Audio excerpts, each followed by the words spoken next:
जो दल succession planning करि ना से बहुत रिजनल पार्टी भारत वर्ष में फेलियर रही। नवीन पट्टनायक होचंदे हमर सर्वोच्च नेता उत्तराधिकारी कौन सी उत्तराधिकारी एक बारंबार पार्टी फोरम रे कही माननीय पूर्वतन मुख्यमंत्री को उल्लेख करी दल को आगो को नवापाई दल में गोटे सक्सेसन प्लानिंग आवश्यकता अच्छी। नवीन बाबू बहुत काम कर नो डाउट किंतु बयस साथी दौना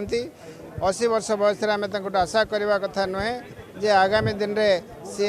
दाँ दौड़ी करके ओडिशार प्रगति को आगक ने पार्टी को चलेबे से विजु जनता दल आवश्यक करुला जे गोटे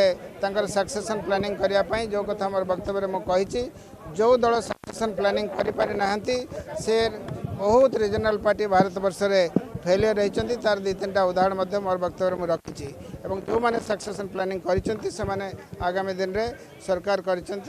लोक सेवा कर जोटा कि विजु जनता दल आम देखापी पाइलुनि से एक बड़ निष्पत्ति नवा को आम निष्पत्ति कलु। से जो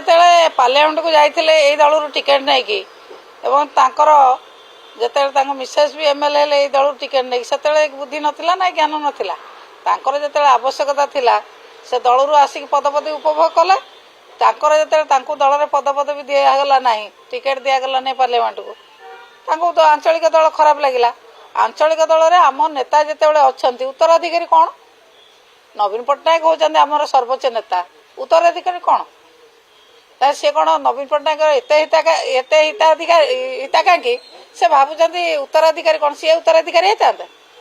उत्तराधिकारी कौन बछा हम नवीन बाबू अच्छा आम दलर सर्वोच्च नेता होती नवीन पट्टनायक जहाँ चाहिए से कराब एवं नवीन पट्टनायक आम दलर नेता जेपर्यंत नवीन पट्टनायक अच्छा उत्तराधिकार प्रश्न उठू ना।